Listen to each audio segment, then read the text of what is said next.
बेजाम रांगा।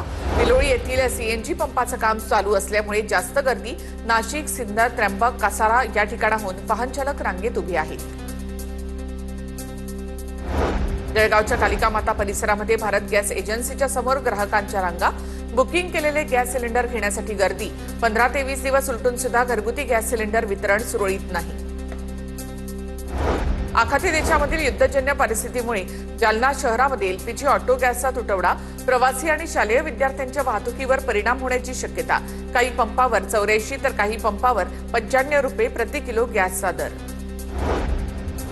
Gas तुटवड्याचा hotel चालकांना देखील फटका। पेडमधील हॉटेल स्वामीमध्ये चुलीवर स्वयंपाक करण्याची वेळ। चुलीमुळे डोळ्यांची जळजळ, चुरचूर आणि श्वसनाच्या तक्रारी वाढल्या। पालघरच्या बोईसर तारापूर एमआयडीसी मधील आरती फार्म लॅब कंपनीमध्ये वायू गळती।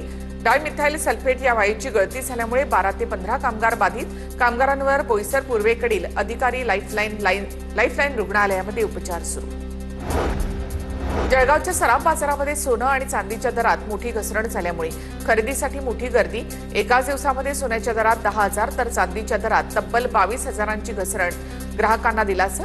दरामध्ये मोठी घसरण झाल्यामुळे महिलांमध्ये मात्र गर्भवती महिलेला झिऱ्यामधून गढूळ पाणी आणावं लागण्याची वेळ।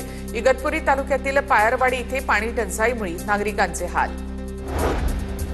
सिंधुदुर्गामध्ये आंबा काजू उत्पादकांचं नुकसान भरपाईसाठी चक्काजाम आंदोलन। कणकवली तालुक्यातील नांदगाव तिठा परिसरात मुंबई गोवा महामार्ग रोखला। प्रशासनाच्या आश्वासनानंतर आंदोलन मागे। अमरावतीमध्ये महिला काँग्रेसचं जिल्हाधिकारी कार्यालयासमोर आंदोलन।